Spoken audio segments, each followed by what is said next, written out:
RTC ప్రభుత్వంలో విలీనమైన తరువాత కూడా విశాఖలోని వాల్తేరు డిపో తరచూ వార్తల్లోకి ఎక్కడం తీవ్ర దుమారం రేపుతోంది. కొద్ది నెలల క్రితమే ఎన్ఎంయూఏకి చెందిన కండక్టర్ను సస్పెండ్ చేయడంతో పెద్ద ఎత్తున ఆందోళన చేయడం, సస్పెన్షన్ ఉపసంహరించుకోవడం తెలిసిందే. ఈ నేపథ్యంలో తాజాగా వైఎస్ఆర్ ఎంప్లాయీస్ అసోసియేషన్ కి చెందిన డ్రైవర్ పిసిహెచ్ శేఖర్ ని డిపో మేనేజర్ సుధాకర్ అక్రమ సస్పెన్షన్ చేసి పీఓకి డైరెక్ట్ చేయడం కలకలం రేపుతోంది. హైకోర్టు ఉత్తర్వుల ప్రకారం వాల్తేరు డిపోలోనే విధులు కేటాయించాలని డిమాండ్ చేస్తూ డిపో ఉద్యోగులు ఎర్ర బ్యాడ్జీలు ధరించి వాల్తేరు డిపో మెయిన్ గేట్ వద్ద గేటు మీటింగ్ నిర్వహించారు.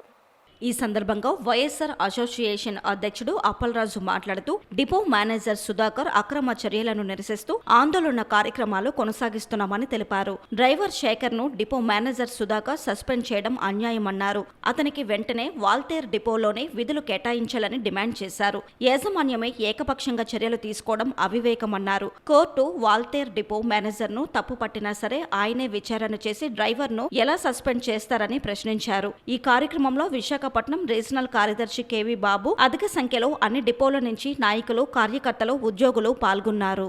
ఇదేదో పెద్ద నేరం అయిపోయింది, కొట్టేసుకున్నారు, దీనికి ఎంత అయిపోయింది అంత అయిపోయిందని అని మీరు కల్పించేసి ఆయన సస్పెండ్ చేస్తే ఆ కోర్టు ఇచ్చిన ఉత్తర్వులు ఏదైతే ఇది సస్పెన్షన్ చెల్లదయ్యా, మీరు ప్రమాణాలు పాటించలేదు, పోలీస్ ఎంక్వైరీ పెట్టలేదు, పోలీస్ ఎంక్వైరీ లేకుండా చేసినటువంటి కొట్లాడతాం ఏది కూడా చెల్లదు.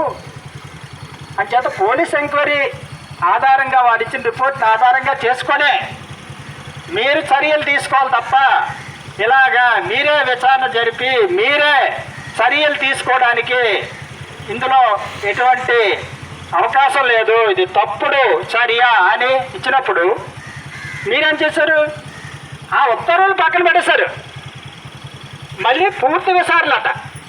మరి మీరు పూర్తి విచారణ జరిపేటప్పుడు డిపో మేనేజర్ కంటే ఎగువ అంటే ఆయనకంటే వాదా కలిగినటువంటి అధికారి మీద ఇవ్వాలి. ఇప్పుడు చంద్రశేఖర్ గారి మీద రిపోర్ట్ రాయడానికి ఆయన సరిపోతారు. మరి డిపో మేనేజర్ గారి కంటే మీద రిపోర్ట్ రాయాలంటే ఎవరు చేయాలి? ఓ డైరెక్టర్ జనరల్, ఓ రాష్ట్రానికి ఒక విజిలెన్స్ డిపార్ట్మెంట్ ఉంటుంది, వారికి ఇస్తే వారు ఎవరైతే నియమిస్తారో వారి ద్వారాగా ఎంక్వైరీ జరిపించాలా. మీరే మీ డిపో మేనేజర్ గారు మీరే ఉత్తర్వులు ఇచ్చారు, మీరు మొత్తం కదా ఇందులో. మరి ఎవరి ద్వారా మొత్తాయి? కోర్టు మిమ్మల్ని మొత్తంగా ప్రకటించింది. మీరు తప్పు చేశారని కోర్టు అంటే మీరు ఎవరిదా